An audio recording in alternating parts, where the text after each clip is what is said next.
Hello everyone, welcome again to my channel, both old and new. Thank you for choosing to spend this time with me.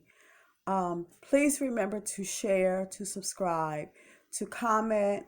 You can donate if you like at P.O. Box 1543, Wilmington, Delaware 19899.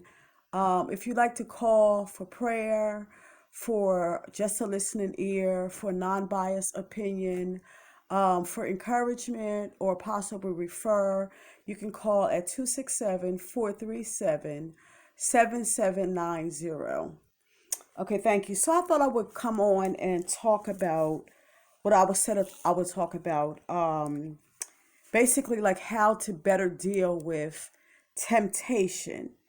Okay, so 1 Corinthians, the 10th chapter, verses 13 and 14, it reads, there have no temptation taking you, but such is common to man. But God is faithful, remember that, who will not suffer you to be tempted above you what you are able, but with every temptation will make a way of escape that you will be able to bear it. Then it says, wherefore, with this in mind, wherefore, do you understand this? Wherefore, my dearly beloved, flee idolatry. And that was interesting to me that he said, flee idolatry. It made me kind of think of like the genogram. And if you think of the genogram, it's basically like a diagram of like different kind of diseases, different behavior, different social activity in families that have basically repeated itself from generation to generation. So which tells me that the person that we pattern our lives behind, no matter what has happened to us, the people that we pattern our lives behind is basically loved ones, be it a parent, be it a caretaker, be it a close member of a family, whoever. This person is standing in the place where only God should be. And so he's saying to flee it. But God in his mercy, he never asks us to do anything that he does not help us with. So God has left us a pattern whereby we can better deal with temptation. So I looked up some things, and so they're not necessarily in order. Sometimes when we just need help, all we need to say is Jesus. It helped Peter. It helped many others. It helped me a many a time. We don't need to go through a whole list of things, okay? Sometimes we just, like I said, we just need to call on him and just say Jesus. Sometimes that's all we can do. Okay, so, but here are some things anyhow. So basically, this is coming from 1 Peter chapter 5, verses 5 through about 9. Well, no, 5 to about 10. I'm sorry. And so basically, the first thing that I have is that you can submit yourself to an older Christian, basically same-sex Christian. And that's 1 Peter 5:5.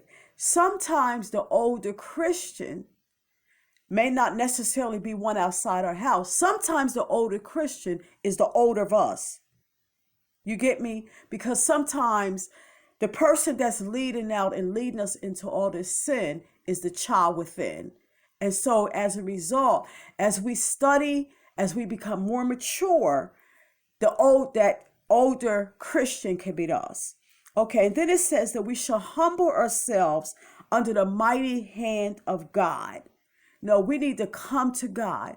And then it says, in due time, he will exalt us. So basically, you imagine we coming and we're weak. But in due time, God will raise us up. And then it says that we should cast our care. We don't need to be weighed down, because it's like when we deal with the temptation ourselves, and we're constantly rehearsing, we're getting weaker and weaker and becoming more and more subjected to it. Whereas if we cast it on Christ, it becomes his problem and we can just rest in him. Then it says that We should be sober, be vigilant, because the devil, our adversary, is walking about seeking who he should be seeking who he should be able to devour. He wants to basically get rid of us. But our Father, the grace of our God, has called us to eternal glory through Jesus Christ. And it is through our suffering that we should come to Christ, and we should be just about sick of Satan and how that we have suffered. And we should come to God. And when we do, he will make us whole. He will perfect us. He will establish us. He will strengthen us. And in our next video, I'll talk about more promises that God has for us in coming to him, with our temptation.